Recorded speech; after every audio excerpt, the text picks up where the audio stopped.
Hey guys, my name is Emily and I am going to be reading from The Raven by Edgar Allan Poe.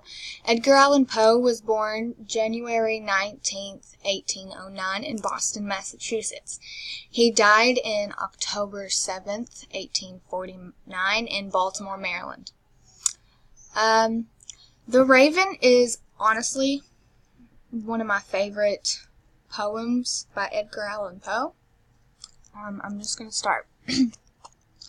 Once upon a midnight dreary, while I pondered, weak and weary, over many a quaint and curious volume of forgotten lore, while I nodded, nearly napping, suddenly there came a tapping, as of some one gently rapping at my chamber door. "'Tis some visitor," I muttered, "tapping at my chamber door. Only this and nothing more." Ah! Distinctly I remember it was in the bleak December, and each separate dying ember wrought its ghost upon the floor. Eagerly I wished the morrow.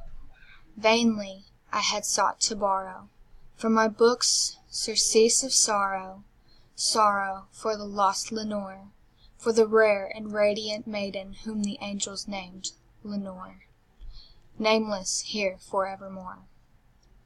And the silken, sad, uncertain rustling of each purple curtain thrilled me, filled me with fantastic terrors never felt before, so that now, to still the beating of my heart, I stood repeating, "'Tis some visitor entreating entrance at my chamber door, some late visitor entreating entrance at my chamber door.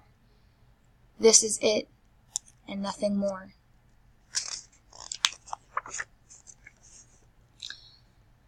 Presently my soul grew stronger, hesitating then no longer. "Sir," said I, "or Madam, truly your forgiveness I implore. But the fact is I was napping, and so gently you came rapping, and so faintly you came tapping at my chamber door, that I scarce was sure I heard you. Here I opened this wide door. Darkness there, and nothing more. Deep into the darkness peering, long I stood there wondering, fearing, doubting, dreaming dreams no mortal ever dared to dream before. But the silence was unbroken, and the stillness gave no token, and the only word there spoken was the whispered word, "Lenore." This I whispered, and an echo murmured back the word, "Lenore." Merely this, and nothing more. Back into the chamber turning, all my soul within me burning, soon again I heard tapping, something louder than before. "Surely," said I, "surely that is something at my window lattice. Let me see, then, what thereat is, and this mystery explore. Let my heart be still, and a moment, and this mystery explore. 'Tis the wind, and nothing more." Open here I flung the shutter, when, with many a flirt and flutter, in there stepped a stately raven of saintly days of yore.